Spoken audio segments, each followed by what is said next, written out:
When it comes to culture either side of the Atlantic, no one does it better. Ladies and gentlemen, I give you USUK's What's the Difference podcast with Alex Whiteley and Tom Bruno.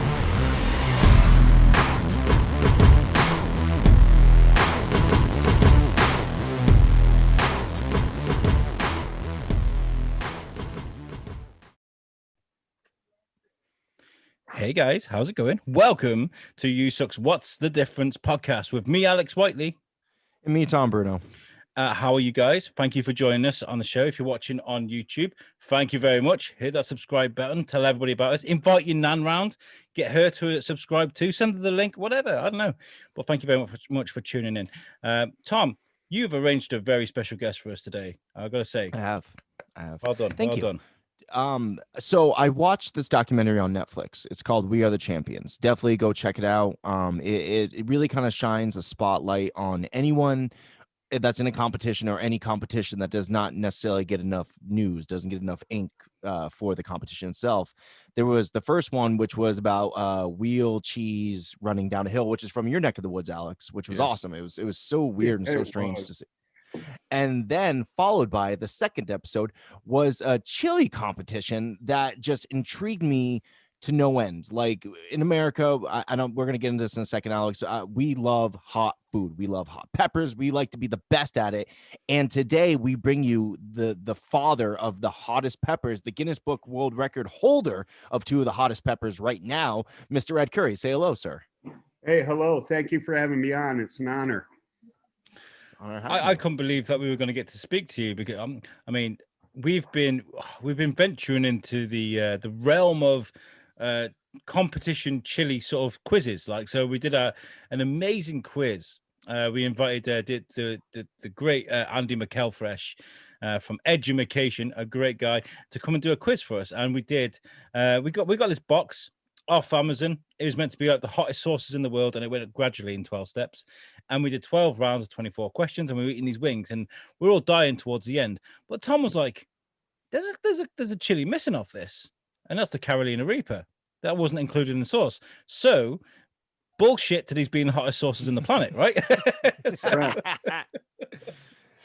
Yeah. No, there are a lot of really good hot sauces out there that don't have Carolina Reaper in them. Okay, but most of the sauces that claim to be the hottest are just using capsaicin crystals made in China to make their heat.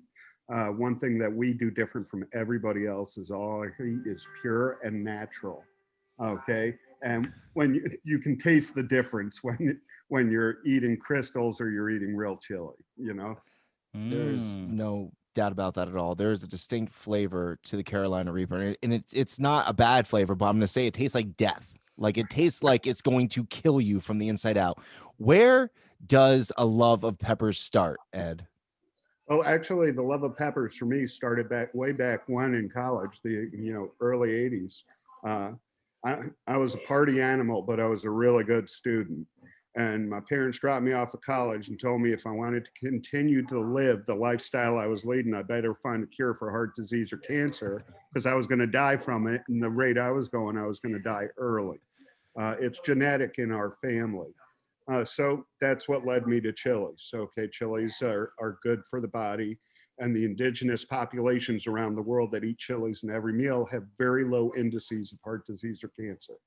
So it started then, but as I said, I was a party animal. I was an addict at a very young age, alcoholics, drugs, and I was, chilies were a peripheral thing. I used them to just torture people, honestly. And I bred chilies, but it stuck through my addiction. And then when I got clean, that's when I really got into, okay, let's do something serious with this. Because people wouldn't listen to me when I was using dope. Do you know what? Genuinely, this is meant to know. I don't know how it could be disrespectful, but just in case. But it sounds like a really good Netflix special. You could really make a film out of that, like a Van Wilder-esque, like, yeah, we're gonna get fucked up every week and this sort of stuff. And what are you gonna do when you're older? I'm gonna make the hottest chili on the planet. Okay. You want to hear something really funny? Our freshman year, right before the Thanksgiving break, we were studying for exams. And we got a quarter barrel of Lowenbrow Dark, and we were sitting around, studying. And one of the ladies who was in the room said, okay, one of the things I have to do, I have to track people. What are you going to accomplish in life? And on November, I think it was 21st of 1981, I said, I am going to make the world's hottest chili. And she wrote all these things down. And we can fast forward to 2004. And I hired that woman to come down to South Carolina and work for me. And when we opened our store, she put that piece of paper up on the wall that had the list of all the people in the room and what they were going to accomplish in life. And that's when we were first working on the Carolina Reaper. So, it was kind of prophetic, even though it was induced by Lowenbrow Dark, Well, some of the best, thoughts ever happen on very dark beer. I mean, I just want to go that to be said. I mean, Martin Luther, the 16th century Protestant monk, he was drunk off his ass when he came up with Lutheranism. So everything good can stem from some dark beer, including the hottest peppers. Well, all this starts in not before your story, sir. All this kind of stems from the 1800s when a guy named Gregor Mendel started genetically modifying peas and started like changing them and crossbreeding them. How do you start with a pepper and end up with something that ends up in the Guinness Book of World Records? Well, first you have to find, peppers that have traits that you're looking to breed together. We use a machine called an HPLC to track the capsinoids in peppers. People know about the 3 major capsinoids, but there's approximately 22 minor capsinoids. And on those are where the keys are found that help with medical research. So using the HPLC, we identify compounds in certain peppers, and then we breed them together using methods that are from the 1800s, okay? It is simple stuff. It is just time consuming, okay? That's all. And you have to have access to an HPLC, Yeah. It sounds fascinating. It really does. I mean, to put all that time into creating something that you consider is perfect, right? Because you want to be responsible for. I mean, you're in the Guinness Book of Records. Everybody talks about the it's Carolina Reaper, right? Not Carolina. Correct. Yeah. Carolina I had this problem all the time. My wife is called Carolina, and I was like, oh, there's the hottest chili in the world named after you. We're wrong. And she's Colombian. It's so weird. Well, if it helps with your marriage, that's fine. Yeah.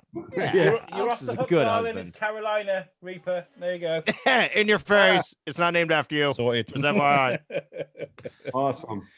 So this time that went into it, the frustration's got to be worth it, though, isn't it? When all of a sudden your name's everywhere, what you've made is everywhere. Is that why you do this, to create a good product or to make a name for yourself? Well, actually, I do the things I do to support my family, and that's just not these 4 people, these 3 people here. It's the family that I've brought together under the guise of the Pucker Butt Pepper Company. We develop a lot of peppers. Okay, the Carolina Reaper is just the only one we've let out to the public. This has been a lifelong journey, and it's a hit and miss thing. When I started, we were getting an average about like one out of every 10 were actually working, because it takes 8 to 10 years to actually get a genetically stable pepper. That does not mean that its pod shape is stable. It does not mean, that you're going to get a perfect, people look for perfection, and nature is not perfect, okay? We're talking about genetic stability, so the genetics inside the pepper, the things that we're studying are stabilized, okay? So 8 to 10 years to get that done, all right? We breed peppers every year. We're up to maybe 2.6 out of every 10 get genetically stable in an 8 to 10 year period. Okay, but that, with all the work that we're doing, that equals out to a lot of peppers. And we're pushing the envelope as far as heat goes, a lot higher than I thought it could be. I used to think that 4.3, 4.6 was the hottest that a pepper could get, but I've been proven wrong by science. And don't tell him that. Don't tell him that. Don't, because we get to our next challenge, you'll be like, Ed said we can go higher. Oh, when you do your next challenge, you will be going higher. Oh, fuck. I am. I got And a little something. you for have the, to do it live stream because we're all going to watch you. I actually our Mexican friend, our Mexican, that sounds fucked up. Our Mexican Sounds fucked friend up. was dying. I'm honestly, we were fine. We're like, yeah, we basted these, we pre-basted these and cooked these. He was straight up dipping his wings in the sauce and yeah, was bad. it wasn't But pretty. not really. See, we'll that's another misnomer. People think like the cuisines of the Central Americans and like the Islanders and all that are super spicy. No, they use very little pepper in their spices. They use a mix of things, all that are very good for you to bring flavor to food. And that's how pepper should really be used. I mean, let me show you something. Don't see it. I went out to the greenhouse yesterday and I picked a few peppers, okay, that we're going to eat in food. Now, I'm not going to grab this. This is a ghost cross that we're using. I'm not going to grab this and just eat it, okay? We're going to chop it up into little pieces and mix it in our food and enjoy it. That's how peppers are supposed to be used. The only time I ever eat a full pepper is for the camera, okay? That's it. Because it's not a pleasant experience when you're talking about 1.5 million Scoville heat units or higher. All right. I think there's different varies of like what is enjoyable about it. I think part of the experience of actually eating that I don't know what that is, but that just scares me. Yeah, it is scary. Check this out. What is that? If I told you, I'd have to kill you. All right, so don't tell me because I like living. I like living life. It's a mixture between a peach reaper and a pepper called the chocolate bootla, and mixing those two took the bitterness from the tannins of the chocolate bootla out, kept all the heat from both peppers, and made it an enjoyable pepper. See, it's not just all about making it hotter; it's about making something that people can enjoy. See, I love the fact that you're taking different distinguishable qualities of these peppers and mixing them to make something new. You're not just going for a crazier heat level. You're going for different flavor profiles and different attributes of different peppers that will be incorporated into other ones to give you something completely different. That's a beautiful thing, and it's very it's very artsy for because I have a garden outside. And I just grow like cucumbers and broccoli and stuff like that. Really, my wife does because she's a much better gardener than I'll ever be. But I don't do any cross pollination. I'm not really trying to make a new squash, but it seems that what you're doing is you're taking something that's already perfect. Like you've already managed to make the perfect pepper. It's world renowned. When people say, "Oh, I want the hottest pepper," they're talking about your pepper, sir. And they instead. I almost lost track. By the way, Ed, I have like an hour and a half worth of sleep. I work night shift now, so I'm like on a bunch of coffee and stuff. So if I get a little jittery or get off my topic, it's not because I'm a space cadet. It's because I really need sleep.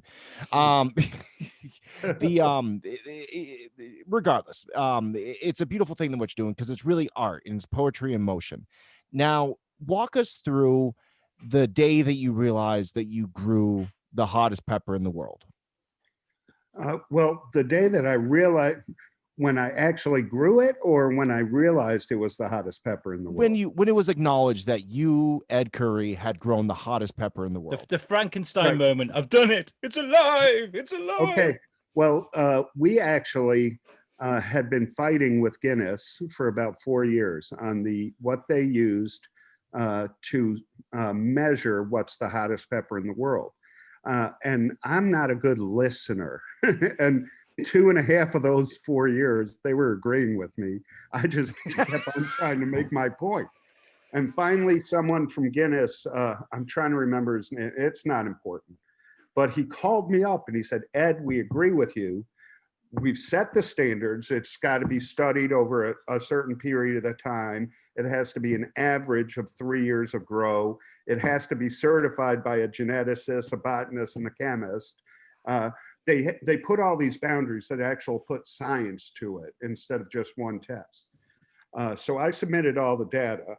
And at the time, we were getting ready to go under as a company. I had spent so much stuff building, so much of our money building up these farms and hiring so many people to do it that I was running out of cash. And I was sitting at a show trying to decide which 8 employees I was going to lay off, okay, because I couldn't pay them on the next pay period.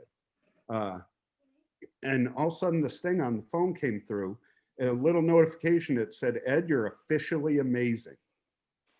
And I looked down and I said, what? You know, because I was literally talking to God, going, God, how am I going to do this? I need your help, you know.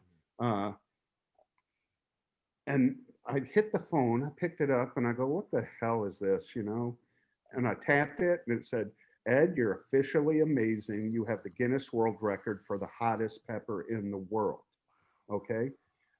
And immediately I dropped to my knees and I started crying because I knew the prayer that I had been asking got answered. And it's funny because the ladies who were at the show, it was the Southern Women's Christmas show, they thought I was having a heart attack, okay? Oh, no. And they called, all of a sudden this little like golf cart EMS thing pulls up, you know? And I was like, no, it's okay. I just got the Guinness World Record.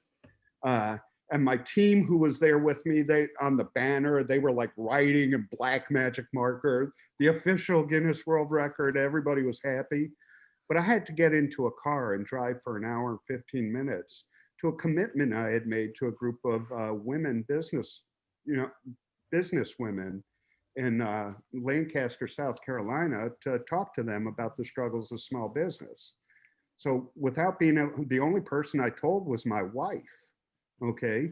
And I literally drove for that hour and a half praising God and thanking him for everything and help, you know, doing all the good works in my life and allowing me to do the things I needed to do. And I got to this thing, and that group of women were the first people who I told that I'd just gotten the Guinness World Record. And then I did their question and answer thing and talked for an hour, and then I got back here and we celebrated, you know. But it wasn't the game changer that people think, you know, it is. We really didn't get most of what we got was naysayers, you know, from the Chilli community. It wasn't until January 26th, an AP reporter interviewed me, and it went worldwide. It went to like 12,000 publications on the 26th and 27th of December. And that's when everything changed. The orders started rolling in. We started learning lessons about real business instead of, you know, at that time, I was still working at the bank. I was doing a 8 to 10 hour day at the bank and then doing 8 to 10 hour company. You know, I had 30 employees, but I still had a full-time job to support those employees.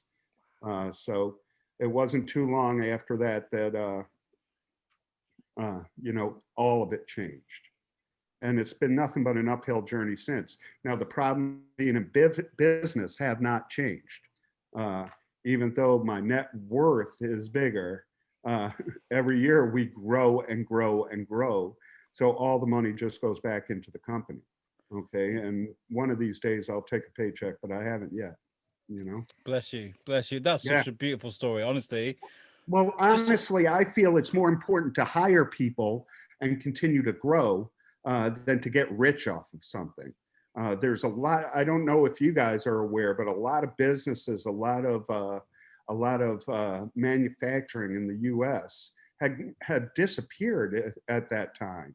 The administration was making it more to go overseas than to stay in America. So we had a lot of unemployed people in the local area, and I did my best to employ everybody I could, you know? I did not, and I don't want to get political at all by any stretch of the imagination. I'm not trying to be political. No. Not saying you are, sir. I'm just going to bring up a point because I work in manufacturing. I work at a company. We make ballistic shells for soldiers and stuff like that. I can't really go into it because we're not. Thank you for your service. Oh, I don't do anything. The men and women that serve our country are just some of the best people in the world. And they, you know, I want to make a product that will save their life. That's what really makes me happy.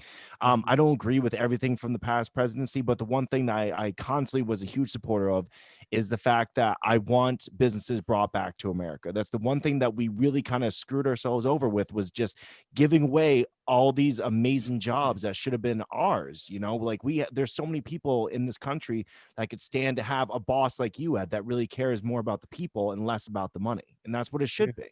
This is where I'm really lucky over in the UK. I know we're from other sides of the ocean, but I'm from a county that's very proud of its independent creators and traders. I mean, I'm from a town called Shrewsbury, birthplace of Charles Darwin, and we've got the longest run of independent shops in Europe, and that's because what happens is in those circumstances, like you guys are talking about, keeping it in running, you know, in house, is people will be proud to go to an independent trader. They'll go to their local butchers, and they'll go to a store that they know is a small family business, and they'll go do that, and they'll feel happy that they're helping that family. It's that sort of thing sort of starts at home, really, doesn't it? That's kind of like, how can we instill that? It's like, well, okay, then we won't go to Walmart. We won't go to Target. We'll go and look at what's going on locally. I mean, that's really important, isn't it?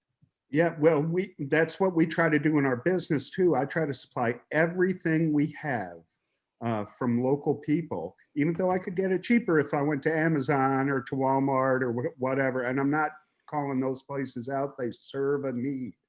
But I try to support local. That's why, like, instead of buying my own farms, we teamed up with a local farm. We're they are now employing 8 times as many people as they used to employ. Okay, so indirectly, I'm employing all those people because I pay for the farm. You know, we all there's a place for everybody to succeed, even in the Chilli community. And I don't know if you guys have seen any of our videos, but I've started putting up videos again using Brandon as the perfectionist, okay? And what we're doing is highlighting other people's products. I'm blessed to have a storefront that is #2 on TripAdvisor for South Carolina, you know? And people come into that storefront from all over the world, and we carry other people's products that we highlight to them. Here, our stuff is good. You want some pucker butt stuff, it's gonna be really hot, it'll make you cry, but try this guy's stuff. It's really good, and you can use it on anything.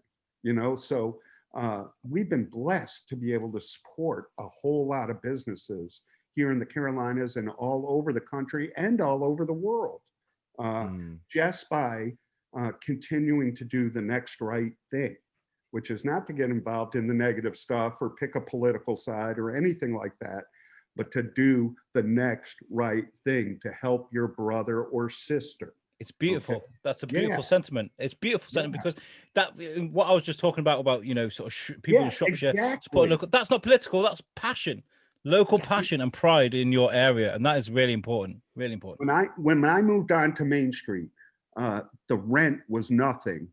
Okay, there were 5 businesses on Main Street in Fort Mill because it used to be a mill town, and all the mills disappeared. Okay, now people fight over spots. Downtown is booming. There's new businesses all over the place. Was I responsible for that?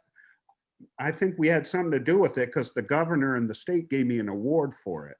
But people are buying local, and you keep on buying local, and more businesses show up, and more businesses show up, and we can support each other and take care of our own needs, and we don't need the government coming in and helping people. We can help each other, you know, and that's just a beautiful thing, just like in your town. Fantastic. I wanted to ask you about the patent of the Carolina Reaper against the soil. Okay, this is a very strange question, but you know, coffee is brewed all around the world, and it gets different sort of tastes from the soil, the things it's grown around, and the areas it's grown.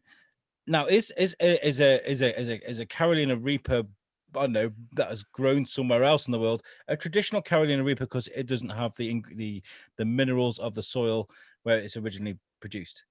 Well, yes, you're going to get variants. Okay, we've studied this all over the world, and we've had Scovilles go approximately the range of 300,000 Scoville, from high to low. So it stays approximately the same, no matter where it's grown. But say, for example, if you're growing in Sweden, you have a very small window for those plants to thrive. So the fruit does not get as big as it does here in the Carolinas, but it is just as hot. It's only about 100,000 Scoville less. Whereas if you're growing in the Yucatan, they have a much longer window and the fruit gets quite hotter. There's a study out there published by 3 different universities where their average for Carolina Reapers was over 3 million. Okay. Our average down here is about 2.6 million. That's why we only publish the low. But if you look at our website, we've developed a nutrient regimen that everybody can follow, and it's available pretty much anywhere in the world. So you can add the nutrients that we have abundance of here, so you get approximately the same results. Okay, the only place that we haven't had the same results is Antarctica. Okay. Those penguins, they just can't handle the peppers, man. Well, actually, we know some people down at McMurdo Station, and I have pictures of reaper squeezins all over Antarctica, and we actually sent them fresh peppers. It's the only pepper to be eaten fresh on the continent. But that's just because we have they literally here in Charlotte have tankers that take off, the transport vehicles that take off from here and go all the way down. So we have a direct line. But like the reapers in Japan, I have a friend who grows them in Japan who helps us with studies, and his Scoville heat unit averages are within 10,000 of ours because he follows the same nutrient regimen. Okay. And it's just really, it boils down to science. The average grower who doesn't follow what we have online is going to see a little bit wider swing, but not much wider. This summer, I'm gonna put it out there right now. This summer, I'm going to get some Carolina Reaper seeds. I'm gonna follow your regimen. I'm gonna show you. Well, I'm gonna send you the results of what I get from this, because I love the heart that goes into this. I live in Vermont. We're very do it yourself. If you've ever followed our around the country, a lot of people have been legalizing cannabis. We did as well. Now, the thing that's different between Vermont and every other state, we don't have a seller's market. We only have a grower's market. And what that means is you can have it if you put in the work for it, which is something I actually appreciate, because why do I want to spend my hard-earned money on something when I could just do it myself? So when it comes to the hottest pepper in the world, I really feel like I need to get my hands dirty so I can appreciate this pepper more. Because just like if you're hunting, or just like you're foraging for mushrooms, it always tastes better. It always means more to you if you put in the work yourself. If you do, yes. And see, like in Vermont, I'm going to have to send you seeds right now, because you need to start them indoor. You can start them in that window right behind you. Okay. Oh, yeah? And and then you put them out when the nighttime temperatures are going to be, above 50 degrees. Okay. And if it's going to get cold, you can just throw some burlap over them, but you can get the same results as down here. You just have to start them indoors, because it takes anywhere from 120 days to 150 days to fruit. Okay. So you want to start that stuff indoors. But you can get the same results and the same yield just by starting things indoors and planning to get them outdoors when they're about 3 to 4 months old. So you get that harvest. See, a lot of people, one of the mistakes that gets made, well, there's a lot of mistakes get made. One, people go to eBay or Amazon to buy seeds. When you're we get at least 10 or 15 emails every day saying they bought Carolina Reaper seeds online and they got Thai chilies or, or cayennes or something. I'm sorry that, we have nothing to do with that. If you want to grow the real thing, come to us or come to one of our sellers. Okay? I've just sent Tom the link now, $7 on your website. I've just sent it to him. There you go. I'm totally getting it. I'm 100% getting it. I love this fact. I also love your state, by the way. And this is completely off topic, but all my family lives down in Jacksonville, North Carolina. A lot of them do. Like my dad was a Marine, my grandfather's a Marine. They all went to Camp Lejeune. So I'm very familiar with that neck of the woods. And I got to say, I love South Carolina. Love South Carolina. I I've lived in quite a few states. This is the best state I've ever lived in. Okay. I agree with that. I agree Yeah. with that 100%. Where I Now, live, you can go 2.5 hours to the mountains and go skiing, or 2.5 hours to the ocean and go swimming in the same day. You it's know? true. Yeah. Now, something like what you were just really saying, to get back on topic, when people, I know it's of course not your fault because these people are ordering from a third party company to get these seeds, but of course that must affect you in some way, shape, or form because they want to grow your pepper and they're not being able to. I mean, what's that like when they kind of have a little bit of disappointment? Well, we answer every single email that comes in, and we let them You know. answered mine. Yeah, yep, every single one that comes in. I send an email out to every time a first time buyer or a second time buyer, and you would not believe how many people respond thinking it's a robot. Okay, and then when they get a response from me again, they go, "Oh wow, it's really you." Okay, but we're not in this business for people to have failure or disappointment. We want to help everyone succeed. Someone asks me how to make hot sauce, I tell them. Okay, someone asks me how to grow a pepper, I tell them how to grow a pepper because we want everybody to succeed. There is room for everyone. You know, uh, and I'll give you a little example. Like people ask us for fresh plants, new plants every single year. All right, I don't want to send plants all over the world. Okay, that's not my thing. I'm a busy man. All right, I, I am. I have the largest organic farm. We're probably the number one small hot sauce company in our level, and I supply pepper mash to a lot of the other hot sauce companies in this world. So I have a lot to do on my own. So I got with Bonnie Plants, Scott's Miracle Grow. I said, guys, there's a market out there that you guys already supply, and you need to supply hot pepper plants. So now we supply seeds to Bonnie. Bonnie grows our seeds into plants, and they sell them to everyone. You can either get them straight from them or at Lowe's or Home Depot. Okay, but that market that people complained about that we didn't do and ragged on us for not doing now is done by someone who knows how to do it. We did not know how to do it. The plants always arrived broken, so I stopped doing that stuff. uh, so like in any business, if you're not good at it, find someone who is and partner with them.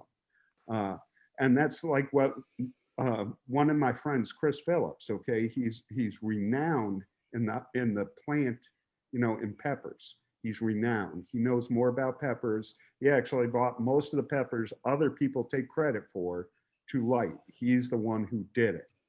Uh, so Chris is on my staff. He supplies rare seeds to us that we sell for him. He also answers questions because he knows how important it is to help other people with their passion, whether it be grown. A lot of times it's not just peppers we're answering. We're answering about tomatoes and squash and cucumbers. And oh no, is this going to make if I plant the pepper next to my squash, is the squash going to get hot? That kind of stuff. And it's Brilliant just question. any question that comes, we help because we want people to have a good experience as far as what they're trying to do. Because if you get a good experience, you start to develop passion. You start to develop passion, you spread the word. You spread the word, other people develop it. And pretty soon we're all doing the same thing, just in different variants. That's very honorable of you, by the way, Ed, because I understand that you said that you're a very busy guy, but it would be just as easy for you to just slap a plant in a box and send it off and probably show up wilted or broken. But instead, you want people to have the best experience possible. So you reach out to people that can do it better than you could, or at least more efficiently than you could. Because like you said, you're a very busy man. So I got to say, it's a very honorable thing for you to do because in this world we live in, it's all about the dollar and it's not about the passion. I love the fact that you live for the passion. Yeah, dollars, everybody thinks dollars make you happy. I know a lot of really rich people. They're unhappy. Okay. Mhm. Uh, what makes you happy is your personal relationship with the God of your understanding, no matter who that God is. Okay. I hope that people have the same God as me that provides pure joy and love and happiness. But it's up to you to do that. Okay. Your family provides you happiness. Okay. We were blessed. Okay. Linda and I tried to have babies for a long time. I'm getting goosebumps just talking about this. I see We it. were blessed with 2 miracle adoptions at a late age in life. We got babies that we've raised, and my kids are now 9 and 7. Okay. I have a family because of this. And it really is through relationships in the Pepper community. Okay. Through Peppers, I have a family because I didn't treat the community as a money maker. I treated it as a family, and God blessed me with more of a family. I have a blessing that I am allowed to help a bunch of families succeed who were not succeeding before, Oh, just by allowing them to be part of my life. Okay. And when you apply that kind of thing in every single area of your life, good things happen, you know, and we all get the chance to succeed. Come here, baby. I'm on an interview. Mom's upstairs. I We have gotta that all the say, time. I gotta say, I'm getting so emotional listening to you talk, Ed, because this is the most like sincere sort of interview I've given for a long. Like a lot of people, like I have the most successful this, I earn this much money. You see my name everywhere. We got this or that, the other, and you're not doing that. You're saying I've helped people. I've been good to the community, and I've got my kids and all these things that you do are real life things that you've done for being kind and decent, and that's like it's very rare. Genuinely very rare. The world is full of narcissists, right? People like us. I'm staring at my mayor's award that I've just put up on the wall today because I'm proud of that. But I feel like that is just me celebrating me. But you're not doing that. You're celebrating the good things you've done for your community, and I love that. You know, guys, I'll be honest. I had an interview that would have been nationally televised today. I would have had to gone to a different city, but I made a commitment to you. Okay, and I told them, sorry, I can't make it because it is not about going national because I'm on Netflix. Okay, it's about we together can succeed and probably spread a message that none of us were expecting to be coming out. You know, we all had our own uh, we had our own expectations about what was going to happen today. Mhm. But when we're honest with each other, those expectations go out the window and something beautiful comes out. You know, and it's only, you know, believe me, I love it when I'm on camera. Okay. I wouldn't say I'm a narcissist, but I really like being on camera. My team calls me a camera whore because I am good at it. All right. And You are. I'm one of the few people who can eat a pepper and keep on talking. All right. And do an interview. But that's not, I cancel that stuff all the time because someone like you says, hey, can we do an interview? Or my kids say, Daddy, can you please stay home? You know, or my wife says, I really need you. All right. Because I know what's important in life and what's not important in life. And I don't care if this business goes away tomorrow, that would be God's will. Okay. If it disappeared, I know I'm going to be okay as long as I take care of the things that are most important. Okay. And that's just the God's honest truth, man. I mean, I agree with that 100%. I chose the place I work for. We changed shifts, and it would have been very easy for me to take the easy road because we changed from there was the first shift, which was 7 to 3, my favorite shift in the world. I got out before the kids got out of school. I was there for them all day. I got plenty of good sleep. Now they changed the shifts. Now we have a first shift, a second shift, and third shift, and the second shift was the one that was going to be the option for me. But it's 3 o'clock in the afternoon until 11 o'clock at night. I would never see my family, and nothing in this world means more to me than my family. I love my kids to death. They are the greatest things in the world. My wife, one of the most supportive people in the world to me. I would never see her. So instead, I knew what was better for them because, I have my middle, by the way, we have kids about the same exact age. My middle gets really upset when I'm not around when he goes to bed. Like he really he still has that attachment to me, and he's a great kid. So I didn't want to be like, well, dad wants to be comfortable, so you need to deal with it yourself. Instead, I'm like, screw it, I'll work the night shift And that way I can be around from you guys, and you guys won't even know I'm gone because you guys will all be asleep by the time. And by the time you wake up and get ready to go to school, dad will be there to bring you in the morning. Yeah, that's the way people should think. And it's unfortunate that the current climate has taught us to be, everybody is self-centered. I am the most important person in the world. I'm not important at all. I'm an idiot. Okay. I'm just a very smart idiot. That's, hey, baby, Katie, come here. I come here because I told you I'm your dad. And I've got to say as well.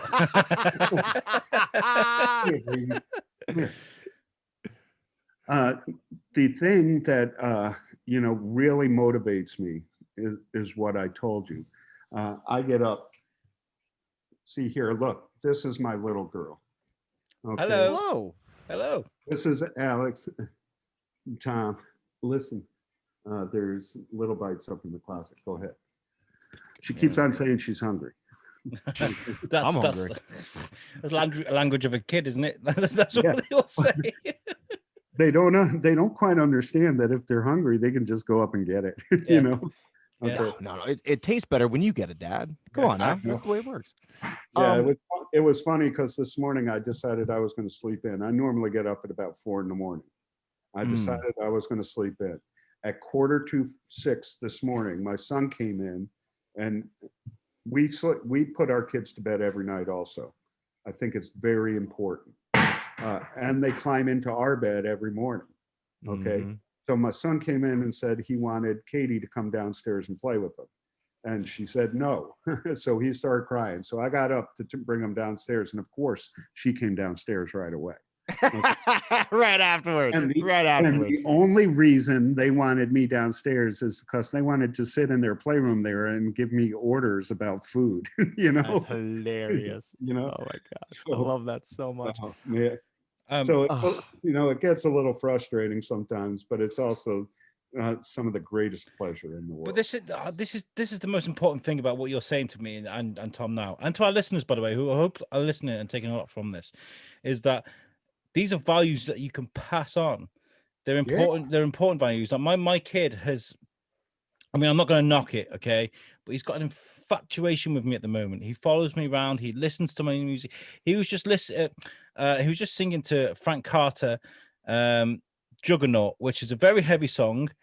Yeah. And he sings, even on my own, you can't stop me. And this is like something I listen to in the car. I've listened to it like twice, but because my kid loves me, he'll now go up to Alexa or something and tell him to play it. And I love that so much. And this is because I spend a lot of time sort of getting to know my child, just very much like you just explained to us. It's like, these are the important things, and they're things that you should cherish in life. When you're too busy, you're in and out, you do this, that, the other. You haven't got time for your kid. You can't rough house with the kid, roll around on the floor and play board games and stuff, play top trumps, whatever. They're the points that are important. Yeah, that's the most important thing in life, man. Yeah. Have you got anything? I've got some questions from Facebook. Have you got a question, Tom, before we go into that? Yeah, really quickly. With the resurgence of peppers, which has been they've been everywhere lately. I think since Hot Ones, isn't it? Since Hot Ones. Yeah, Hot Ones, of course, which we're gonna bring up in a minute because I have something we gotta do at the very end, Ed. You're gonna love this. But what is the weirdest thing that you've seen hot peppers in so far? The weirdest thing I've seen hot peppers in so far? Yes. Well, one of my friends came out with Rice Krispie treats that are hot peppers, and the marshmallow and hot peppers, just to me, that just doesn't mix, But a friend of mine owns an Italian restaurant here, and he's been putting hot peppers into eggplant, and it is just it just so doesn't work. Dastardly. I love eggplant. If I took a bite into it, all of a sudden I'm like, oh my goodness, what is this? I'm dying. Oh my God. He's putting Reaper powder on the eggplant before he dusts it to make eggplant Parmesan. And it's just, if I want eggplant Parmesan, there's a reason I'm ordering it. It's not to get burned up, So here, I'm a hypocrite because when I get it, I'll put hot pepper flakes on top and things like that. Yeah, but that's your choice, though. It's almost like it's like choice. A sleeper cell at that point. All of a sudden, you're expecting one thing. You're like, hey, wait a minute here. This isn't what I was expecting at all. Yeah. Chili chocolate I tried recently. It was like Lind chocolate, chili chocolate I tried, and that's weird. That's a weird one. We sell a lot of hot chocolates at our storefront. We do. We get chocolate from Willie Pete's and from a few other people, and the chocolates sell really well. It's just the major manufacturers like Lindt and Hershey's and stuff. They're not mixing it properly. Okay, that's all. They're trying to get into a niche that they shouldn't get into without hiring someone who knows how to blend the flavors. Okay, that's just it. Right, let's get onto Facebook because we got a few questions from people all around the world. Okay, and Chris Bellio, who's a friend of ours. Is it below? Like a bear. He says, how many times have you forgotten to wash your hands before peeing? Because he doesn't grow peppers, but he does it himself all the time. Well, you know what? We've forgotten to wash our hands so many times that most of us can pee without. We wear clothing that allows us to jump around and extract our members so that we can pee and jump back in because you just don't want to touch anything. Okay. We also a lot of the team wears nitrile gloves, but then you forget to take off the nitrile gloves and you just pee. So the loose clothing works a lot better. Okay. Amazing. I imagine catheter was never even thought of. Just like, I'm not doing that again. It's not happening again. Well, actually what happens, there's nothing that can happen to you from eating or a chili or rubbing it on you or rubbing it in your eyes. It's a reaction with a nerve receptor that mammals perceive as heat. There is no actual heat. Anybody who says that they burned a hole in their esophagus or their stomach or anything like that, lost their taste buds, they're lying. Science says you are a liar. We got that from the horse's mouth there. Okay. Shut your mouth. So, it just burns for a little bit and then it goes away. Okay, but when you do it over and over again, like I said, we're idiots. Okay, we're just really smart. Do you get used to it then? Do you kind of get used to the? It really, you never get used to it. The same thing that happens to the first time person happens to the person who's doing it every day. It's just I tend to say I've got the best poker face in the industry. That's about it.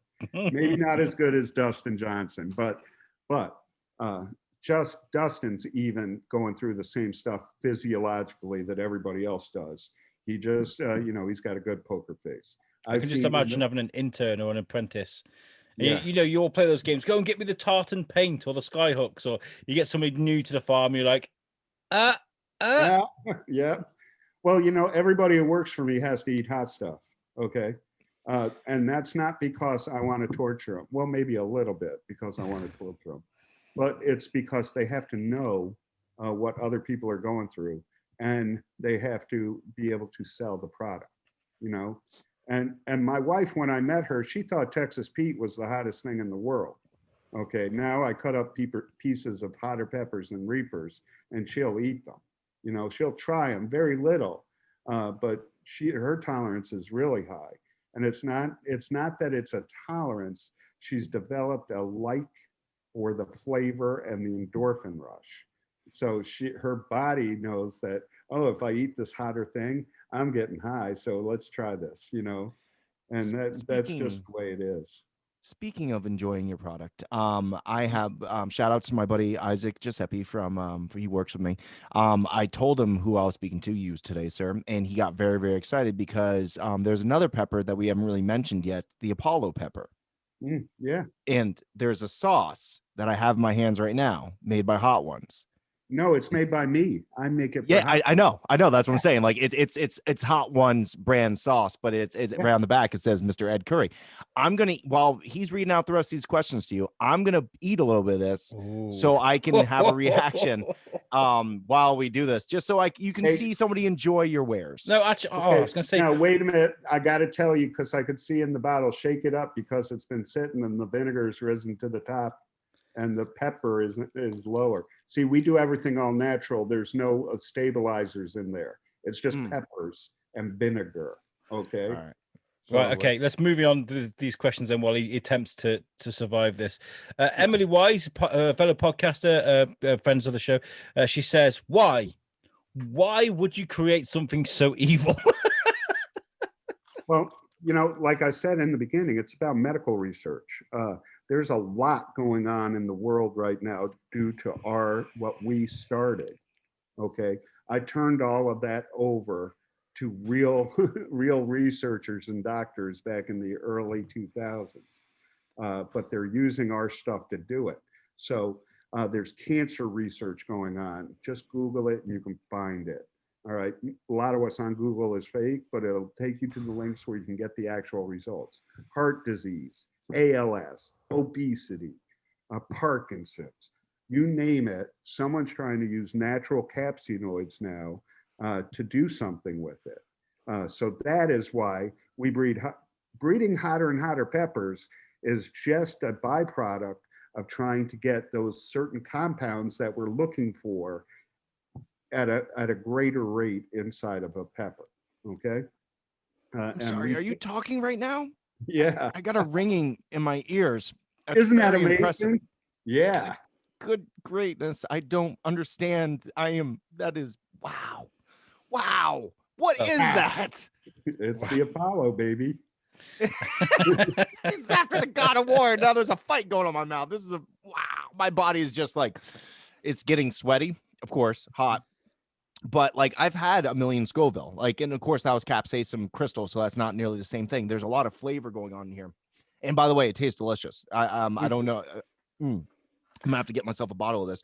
This this is the hottest thing I've ever eaten in my life, and it's delicious at the same exact time. So well done, sir. Thank you. Moving on with some of these more questions because we're running out of time. Brian Bentley says, he does say, what's the balancing act you play in the search for the next hottest pepper?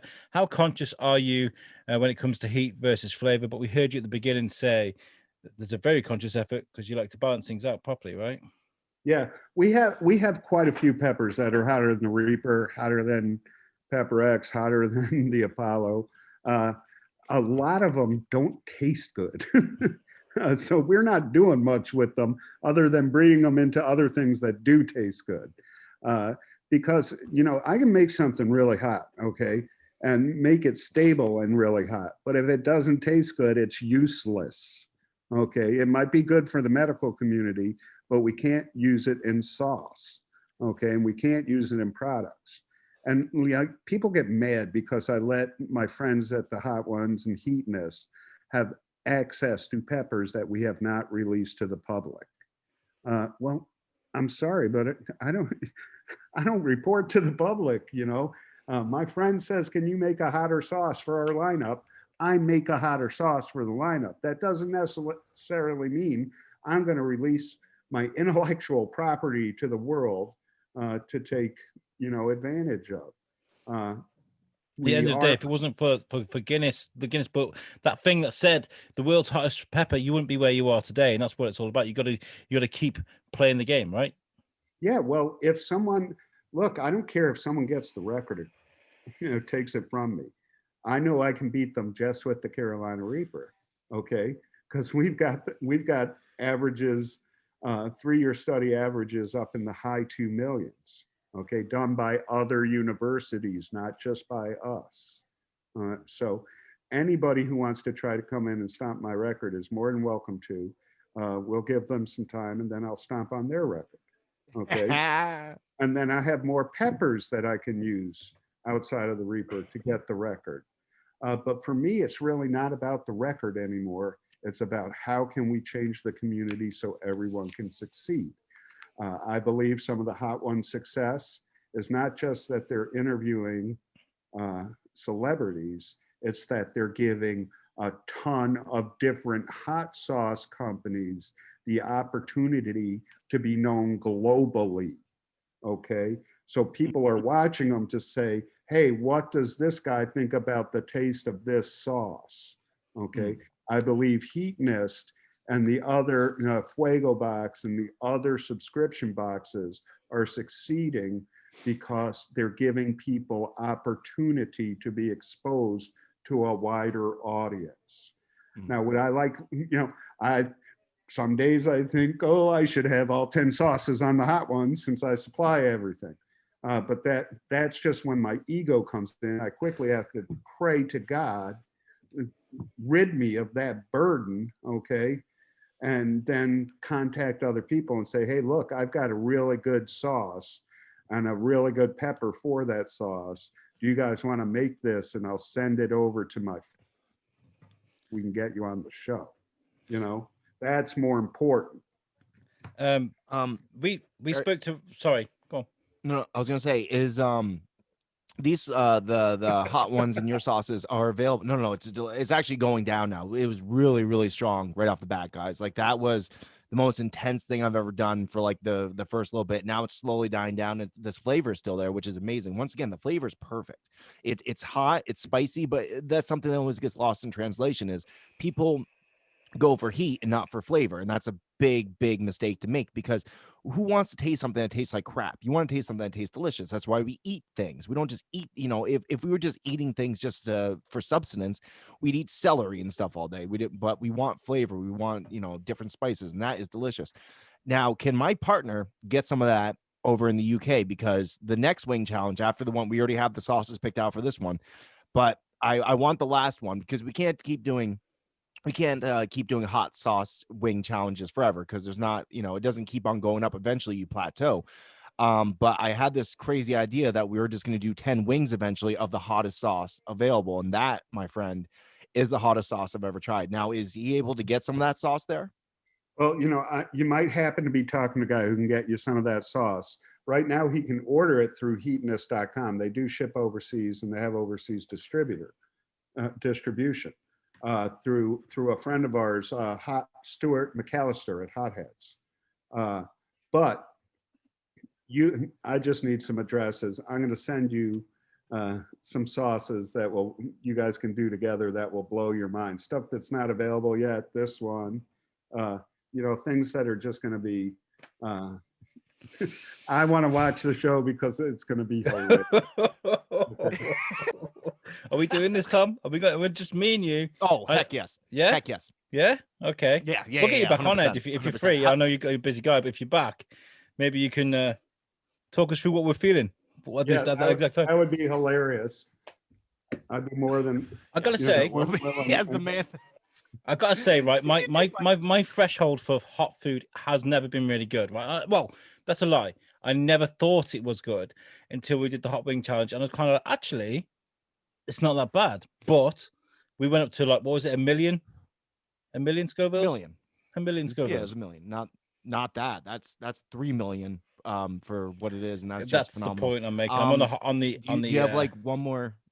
Do you have like one more really good question for Ed from the Facebook? Yes, I do. And it's another one from Brian Bentley. He says, what do you attribute to the rise in the fascination with spicy food? Oh, people think it's a rise in a fascination. Actually, in 2004, hot sauce and salsa overtook ketchup, mustard, and mayonnaise as the #1 condiments in the US, and in 2006 in the world. Okay, this has been growing for a long time. And what I attribute to it are 3 things. Immigration, okay? A lot of countries that were focused on very bland food let immigrants in from all around the world. They brought with them their food, their spices. So we got exposed to different things. Also, thrill-seeking behavior became popular as video became popular. So the internet allowed people to have thrill-seeking behavior, and you can only climb a rock barehanded so many times. To get that same kind of adrenaline rush, eating super hot peppers will do it. So people figured out that, hey, I get the rush that I get climbing a mountain just by putting some of this sauce on my food. And those thrill seekers all started buying stuff. And then, also, the third group are that group that are just willing to follow anything they see on the internet blindly. Okay. So, you get 500 people out there doing videos eating Carolina Reaper. All of a sudden, there's 500 videos of people out there eating Carolina Reaper because they want to be part of the crowd. But what happens to those 500,000 people is that 480,000 decide they like it and they keep on buying hot stuff. Okay. and they share it with their friends.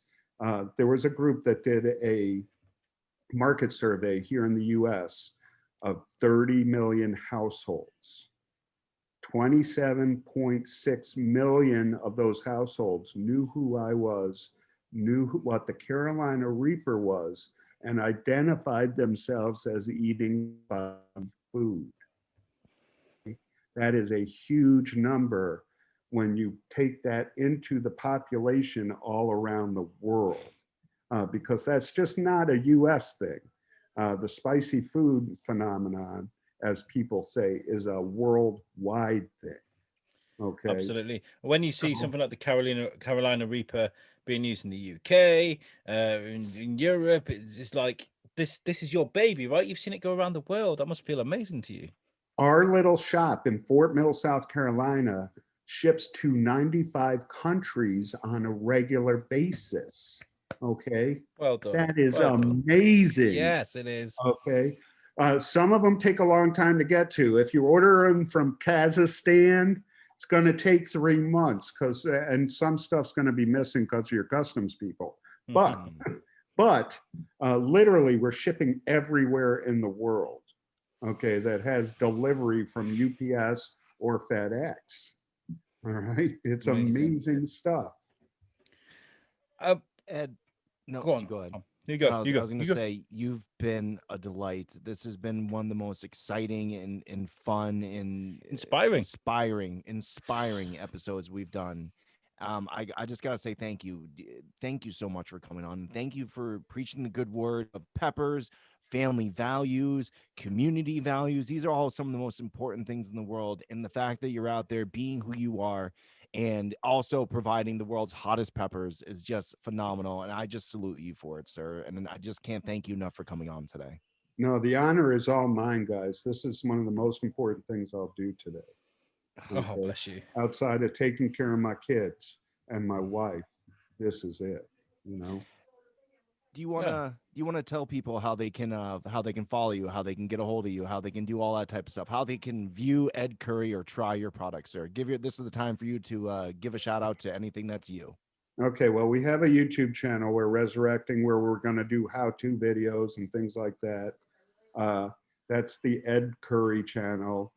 There's our Facebook page, puckerbuttpeppercompany.com. You can order from www.puckerbuttpeppercompany.com. You know, I on my personal Facebook page, I add 1,000 people every month and I delete 1,000 people every month. If you're going to talk about politics or negative stuff, you're going to get deleted. If you want to be positive and you know, be part of a community, you'll stay. Okay. I don't know other than that, because I don't really do social media much, you know. I only when people ask me to. I go on my personal page and I post pictures of my kids and talk about God, you know, and that's about it. I'm not allowed to go on pucker butt stuff without other people there because they're trying to keep me from being an idiot. I might throw you a friend request, not to be a creep, but only because we're working on something locally in Shrewsbury. We want to help, like we said, local independent businesses. And it's really hard to find the kind of chilies and peppers that we kind of want to do this challenge. So I'll throw you so I can speak to you about maybe getting you involved, because we're literally going to we're going to use Shropshire meat, we're going to get Shropshire chefs, we're going to use Shropshire restaurants, and we're going to do like a quiz, a bit like what we do on USUK, but we'll be a bit more family friendly. Of course, it's the Shrewsbury biscuit, we don't swear. It would be an honor to be involved, and I'll do everything I can to help. Okay? Thank you so much. Amazing. And if unfortunately, we can't travel right now, but if we could, you know, you never know, I might come eat something. Ooh, you'd be very, very welcome in Shrewsbury. You've got Shrewsbury qualities there, looking after your community there. You'd be very welcome, I imagine. Well, look, Ed, you've been an amazing guest. I've learned so much, and I hope the listeners have too. This has been really nice, you know, because we love all of our guests. We really do. We've had some amazing guests on there. Randy Santel is another guy that we had on. He's a competition eater, helps out local businesses, go around and helps restaurants by blowing up his massive YouTube channel, by doing all his eating channels. That's really cool. But like, to sit there and talk about family values and how they're important to you, that's the real important stuff. So thank you so much for bringing that on the show. You're welcome, man. Thank you for having me again. I think it's an honor to be here. Thank you. What we tend to do now is we let our guests go because what we're going to do is we're going to switch over to the later lounge where we kind of lower the lights a bit and geek out a bit. We've got some Godzilla talk to talk about. Not the good talk, though. It's the 1998 Matthew Broderick talk. But Ed, thank you so much for coming on the show. Ladies and gentlemen, Ed Currie, thank you very much. Thank you again. Thank you.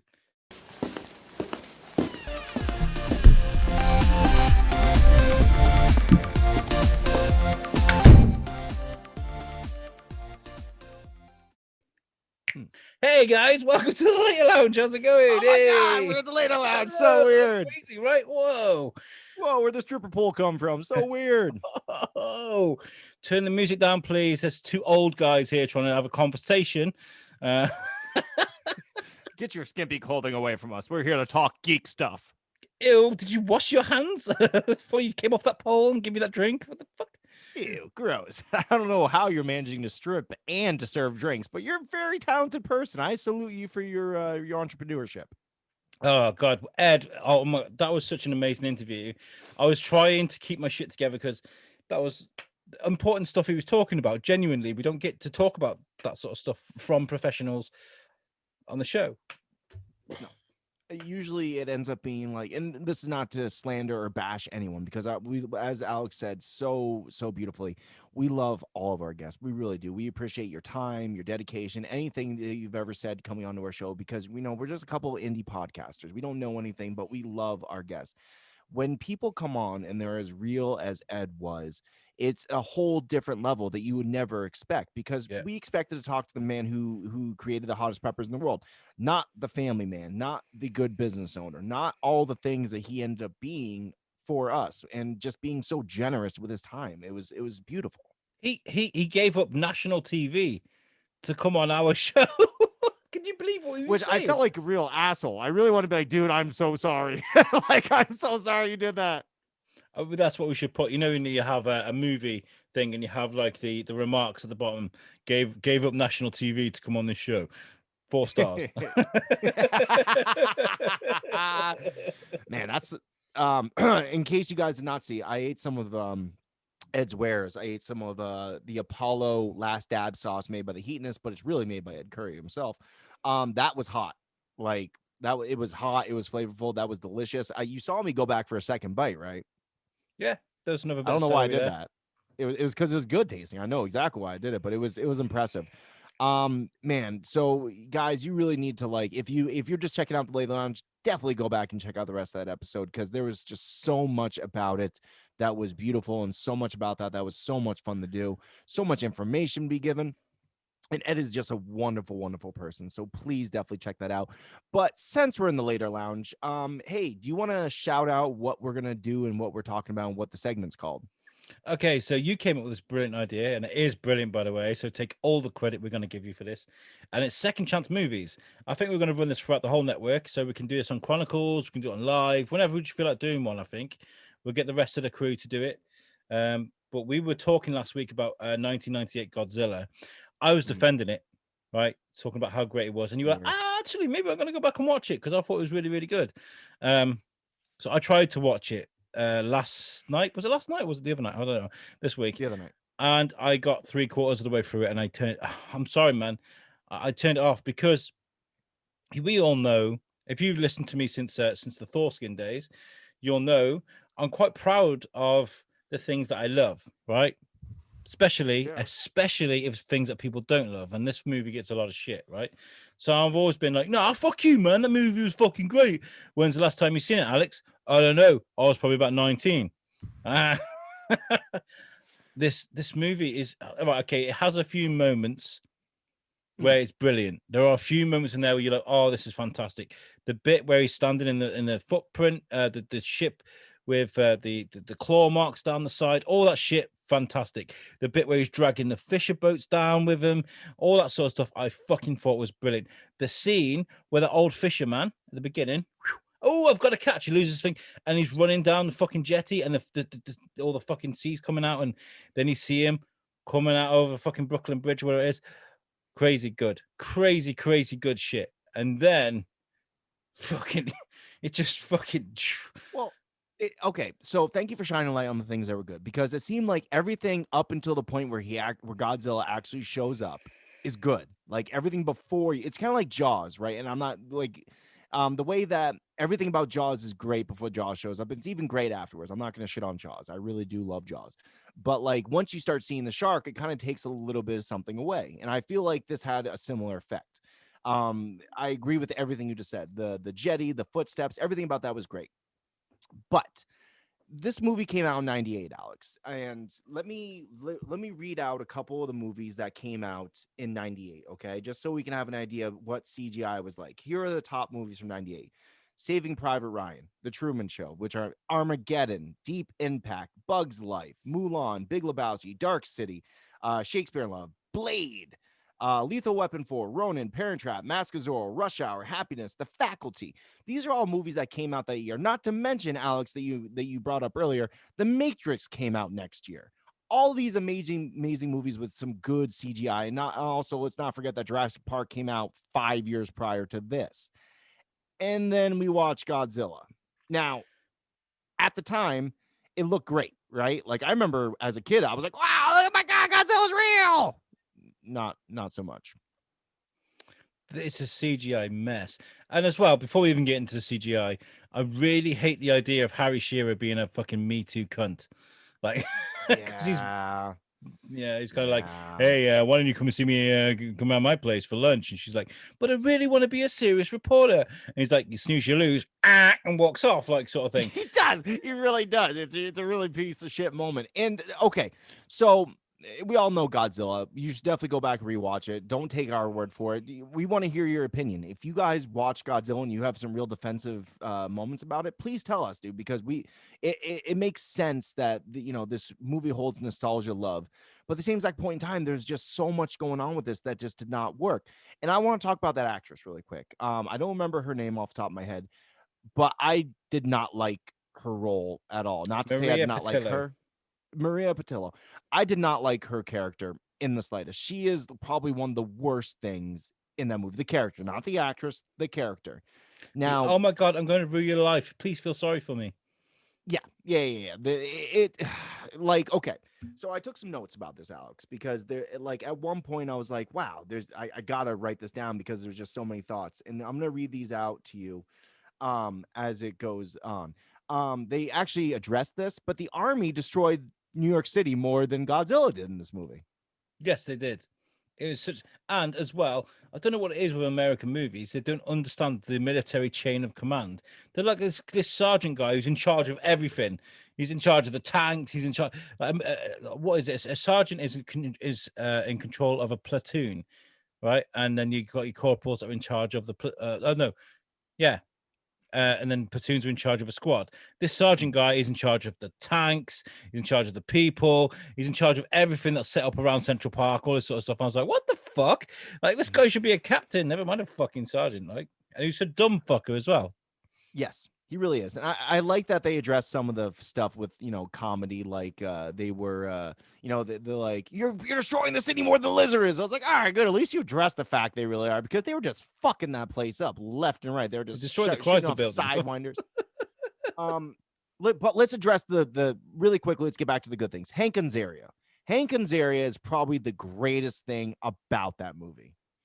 He's such a great character. He's your typical kind of happy-go-lucky, kind of daredevil, kind of grab the camera, run out there. It doesn't move when that fucking foot is coming. That is, by the way, an awesome part of the movie. When that foot comes down, poof, and he's in between the toes. I'll never think that yeah, amazing. Yeah, that works. That scene totally works. I got to call out the fact that, hey, Alex, we're in COVID land, right? Yeah. And there's certain things you can't do. You can't go outside and go to the bar, blah, blah. But in the midst of this giant lizard destroying the city, they're at the bar. They're all just hanging out like nothing's going on. I was like, what does this mean to me? Like the bit of the house, when they go to the house and there's all those people there, I was like, that is not COVID safe. That is not COVID safe. They are not socially distancing. 6 feet, motherfucker. That's more than 4 households or whatever it is. Oh, he's fucking crazy. I love the French thing. Jean Reno is one of the saving factors of this. The whole What's with all the gum? Because that's how he talks. What's with all Yes. the gum? And he's like, makes us look more American. And you look and they're all like, I was like, fuck it. Genius. American. So American. Yeah. There once again, there are things that work about this movie, and I completely agree with you. That was some of the better things. But that's a different movie. That's not Godzilla. Yes. That's a different movie. Now, here's a question for you, because I really kind of stumbled upon this. Why is it a secret with a giant lizard attacking the city, which everyone can see? It's not like you can ignore the fact that there's this skyscraper tall lizard coming through and destroying shit. Why is it a secret, and why is the government trying to keep it a secret throughout this movie? It seemed kind of stupid to me. Well, I think the French, the idea is the French government were involved because it's their shit, right? Yeah, that makes sense. Yeah, that kind of makes sense. They're kind of clearing up their kind of trying to clear up their mess and understand it a bit more. But America does shit like that all the time anyway. Mm. Yeah, I think that's kind of like the cliche thing about these kind of movies, like Secret Service and FBI and all that sort of stuff. There's always like a classified thing. But really, I mean, if that movie was like today, it'd be all over Facebook, on YouTube, it'd be everywhere. That's the difference of the times, right? That's all about the time. And by the way, this movie is in 1998, right? And it's the most 90s shit I've ever seen. It really is. Oh man, there was a couple of things that I saw that I was just so fucking 90s. The big fucking giant camera that he had with the cassette tapes. Yes. You know, it was just so good. The big point, the really straight, pointy sort of taxis, and the wind-up camera that Bro Derek buys, the Kodak thing from the vendor. I was like, fucking A. He's buying a wind-up camera. It's Broderick. You keep on saying Bo Derek. Like, I keep thinking Broderick. about that. I thought it was Broderick, Broderick, right? Broderick, Matthew Broderick. At least that's how Americans say it. Don't get me wrong. Once again, tomato, by the way, tomato, who I took cares? some notes before this, and my note here says Broderick, rapey as fuck, because he's a whiny. He reminds me of Jerry from Rick Sanchez. He little bit. whines his way through this film. He talks like this. Oh my god, he's pregnant. He's asexual. Oh my god, why did you were supposed to be my friend? That one's actually correct, but no, you know, he's got Yeah. Which they stole from Jurassic Park, by the way. Like, I as soon as they was like, it's asexual, I was like, you motherfucker stole that from Jurassic Park. How dare you steal from a better movie? And another thing, by the way, it sounds like we're shitting on this, but I by the way, this is a movie that I loved through my youth, but the size inconsistencies as well. It just seems to change size all the time, and okay, let's go into like the real nitty gritty of what makes this movie bad. The main thing, which you pointed out at the beginning, there are movies that looked beautiful around this time, before this time, just after this time. The CGI is a CGI mess. It really is. It's like second tier CGI, which is crazy because this was a big blockbuster movie. This was a huge movie. This thing had Taco Bell commercials, for God's sakes. And there are movies that came out at the same exact time that were just 10 times better with the CGI. It blows my mind that we thought this was good graphics at one point. Like, when the first time you see Godzilla tear through a building, you see the tail whip around. I'm like, I get better graphics on my PS2. The scene where Harry Shearer's in the office and she's like, I think your story just walked by the window. I was like, that's very clearly like screens on the windows and they're playing some footage as he stood there. Like, he's just weird how they chose to do a lot of that. The natural stuff, like, do you think they dug those footprints? You know, when they first show like the French Polynesian, do you think they dug those footprints? Because those look great. I was like, wow, that looks really, really good. I bet you that was really time consuming too. What are we doing today, boss? You're digging fucking holes that look like feet. Oh, okay. But we've spoken about the difference between CGI and practical effects, right? That a footprint is a practical effect. It's real, right? The CGI stuff, you very much. But this is, again, right? This is the era when we talk about Spawn all the time. That horrible movie that they made, which is, by the way, is just. It was just heartbreaking when you get older and you see this stuff and you've read the comic books and you know how awesome it could have been, right? And this is the same with Godzilla. I always looked at that Bryan Cranston movie and I thought, why have they remade Godzilla? Why have they done this again? And then you go back and you see this, you're like, oh, okay. And we got to address the fact that I posted a video the other day. Toho, the company that started Godzilla back in the 60s, they actually bought the rights to Godzilla 98 back in the day because they wanted to have actual Godzilla kill that Zilla. And there's a little video, if you go to our USUK fan page, you can see Toho Godzilla just rip the other Zilla apart, which is kind of funny. And it really kind of says something about the movie. another thing that really kind of bummed me out. Why did the French dude in the beginning, when the guy's like Godzilla, Godzilla, how come he's waving a flame in his face? What an asshole! I was like, what are you doing that for? Like, what are you trying to accomplish with that? It's because he couldn't get his attention, so he flicked the lighter on. I'm gonna fucking light you on fire if you don't pay attention to my questions. Oh, there's another thing as well. It's Godzilla, you asshole. Oh What my the God, fuck I is? hate her so much. Like, why? This is another thing of a version of Americans trying to fuck with shit, right? Because like, I'm not being funny, right? But this is an American attempt at making something that was very popular from Japan, right? Yes. Yeah. Fail. Yes. Huge fucking fail. So fail. But I think they've learned the lessons with this new stuff they're building up, because you know, they had the original looking Godzilla with the fire coming out of the mouth or the beams, whatever. I'm not a big Godzilla fan. I'm not going to claim to be, but like, nah. Okay, my lesson is learned. Okay, there's a difference. Okay, I'm going back to this Kevin Smith fucking picture right here. When we talked about last week, you know, keeping it cool, right? Giving, like, not living in the moment too much. When I was younger, yes, it was awesome. I was coming off a hangover from fucking Jurassic Park, still loving that shit. Godzilla's there. Wow, I can keep this going. Now I'm older, I've calmed down. My emotions aren't so bad. My hormones aren't making me want to fuck everything in the room. I can look at this and go, it's terrible. There you go. There's my verdict. This movie is terrible. Now, great at the time when I was younger. And by the way, Jurassic Park Lost World also came out in 98, which I forgot to mention. So And that looked amazing. It did look amazing. So in our verdict, this is not a cinema that deserves a second chance. Don't get me wrong. If you have something else to say about this, if you disagree with us, which you're totally entitled to your opinion, we would love to hear your opinion on this fact. But in our opinion, in our silly opinion, which means nothing, does not deserve a second chance. Right. And I think in honor of Ed coming on as a guest, we should give it a chili score. So out of 5 chilies, what would you give it? I would give it a half a chili, if that, like maybe a 0.02 No, chili. no. I think, I agree. That's what you want to give it. I think I'm going to give it a 1.5 because there are moments in there that are good. Yes. All right.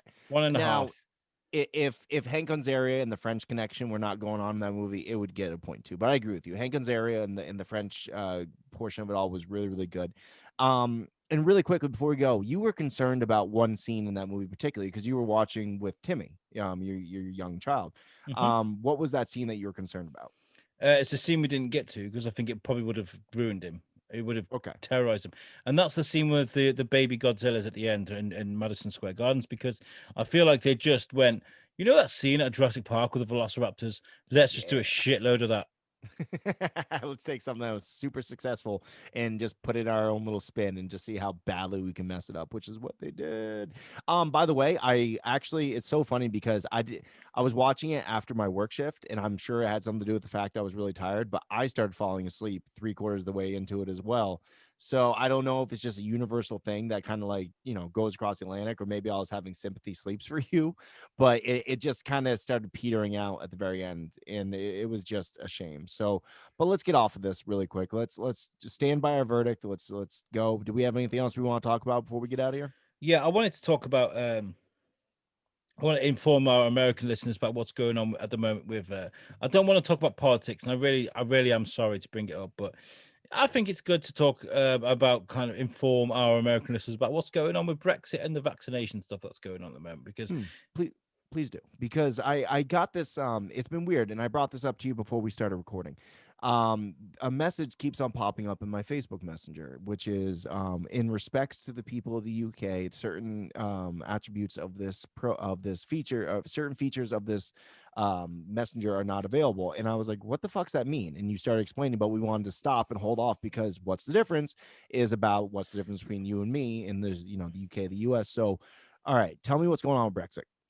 Well, there's a lot we don't understand at the moment. Obviously, we're only just in Brexit now. It's only just began. We're about 2 months in, 3 months. Fucking hell, time. I don't know. But anyway, we're in it, right? We're in it now. And when it comes to like viewer rights with like things like Netflix and Amazon Prime, things like that, we're outside the EU now. We don't have the same rules as the EU. When it comes to like things being bought from abroad, people are being charged extortion. They will literally hold people's packages ransom and be like, right, you got to give us £30, otherwise you can't have your package. It's happened to a lot of people. It hasn't happened to me, but you order something off Amazon unawares, and then you get a fucking email going, give us money or we'll keep your package. That's happened to a few things.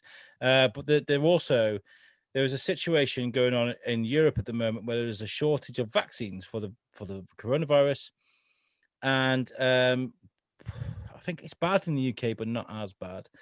Now, the complications that happen in Brexit with us is the Irish border, because the Republic of Ireland, you know, the whole fucking leprechauns and all that shit, and good Guinness and all that stuff. I can say that shit because I'm Irish. All right, guys. I can be as racist as I want. I'm Irish. There is a border at the top which borders with Northern Ireland, which is part of the UK.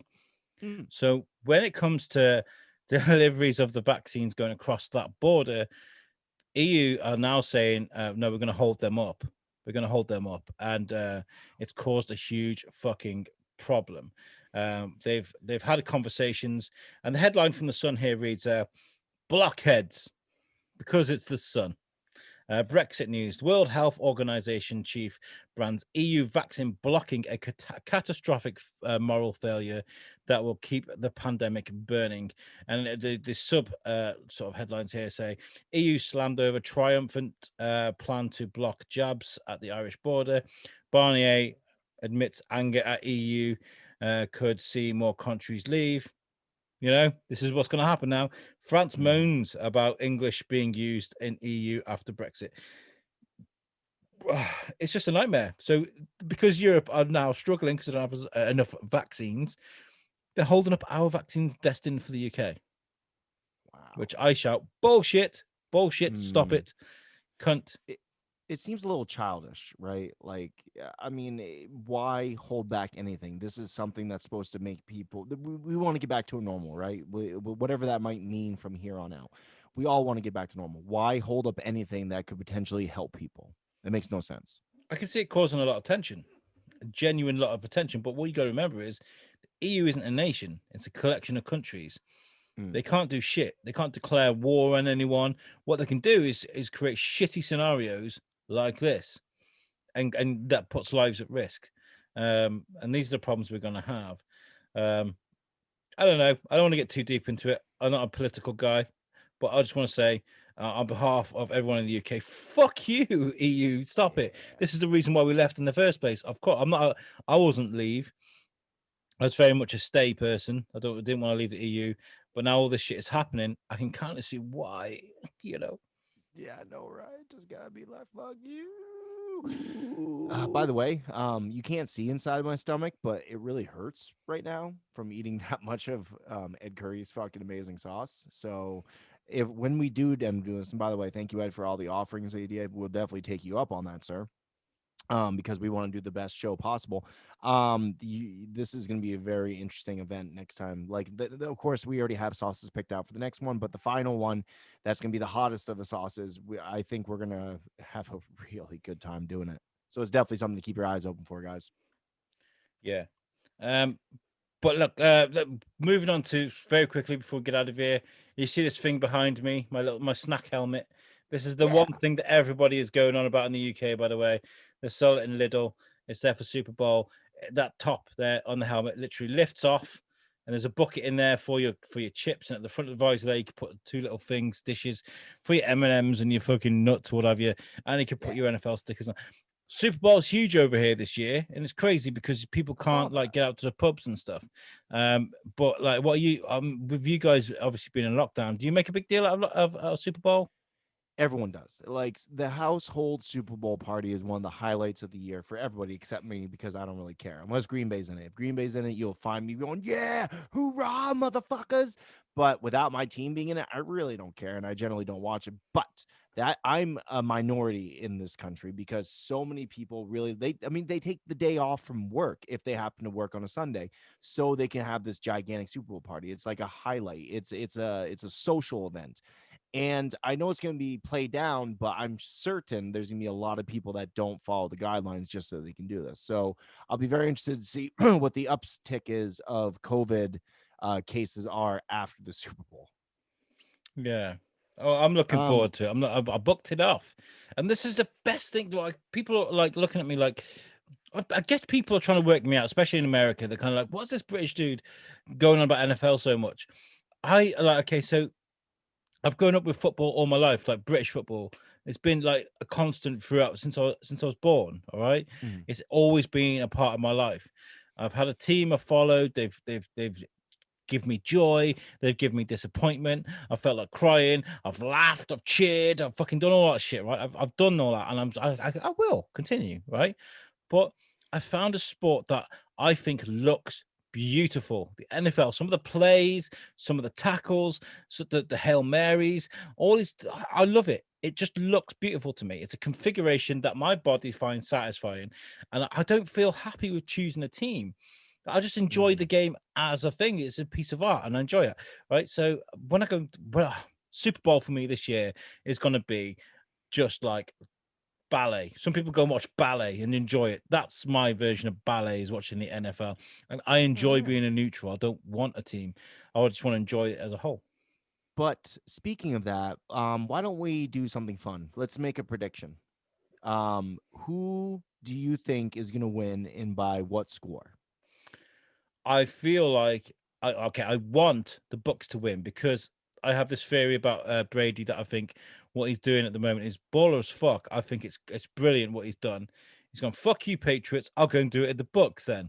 And he's gone and fucking done it at the Bucks. Like I just think that's fucking baller. So crazy ass. And it's if you've ever watched Formula One, if you understand that old school Formula One, this is like I don't know, Michael Schumacher going and driving at Minardi and winning a world fucking championship with a shit car. That's exactly what this is. This is. So I want the Bucks to win, but I think the Chiefs are going to do it because Mahomes has just been.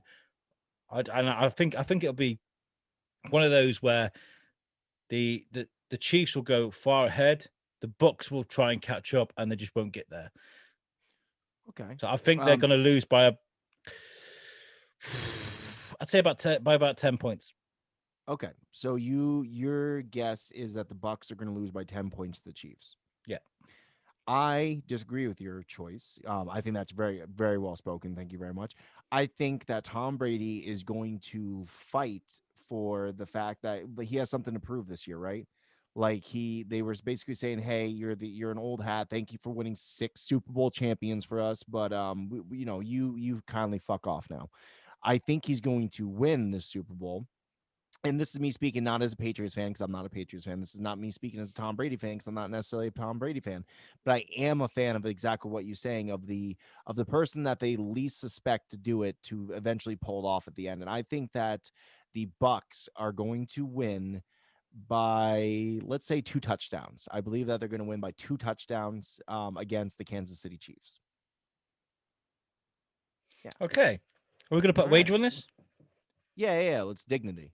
Dignity is our wager. Okay. All So right. we're not going to do a Homer Simpson and do the mow each other's lawn in their Sunday dress. Oh, that'd be awesome. Oh my god. But I don't have any lawn right now. I got snow. So I can't mow my yard. All right, well, hold on. Let's all right. Well, we can't do dresses because you already like dressing up in dresses. That's not a Fuck. punishment to you. So let's do okay, how about this? How about this? The person who comes closest, and let's just go with teams who win. So you pick the Kansas City Chiefs to win, I pick the Bucks to win.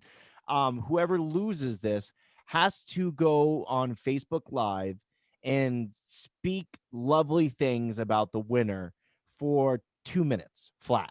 Like you got to just sit there and just praise this person up and down 20 minutes. 20 minutes, bro. I can't think of 20 minutes to say good things about my family. Right, okay, you're on my fucking team. You're part of the USUK network. We run gauntlets where we challenge people. You should have this in your fucking locker. You should have it. 5 minutes. 5 minutes. 10. 5 minutes. Motherfucker. A 10. 10. No, Okay, just like 10. just a 10-minute live, and it's all about the presentation. You got to offer a presentation to the loser and to the winner, sorry, and how amazing they are, and it's got to be convincing.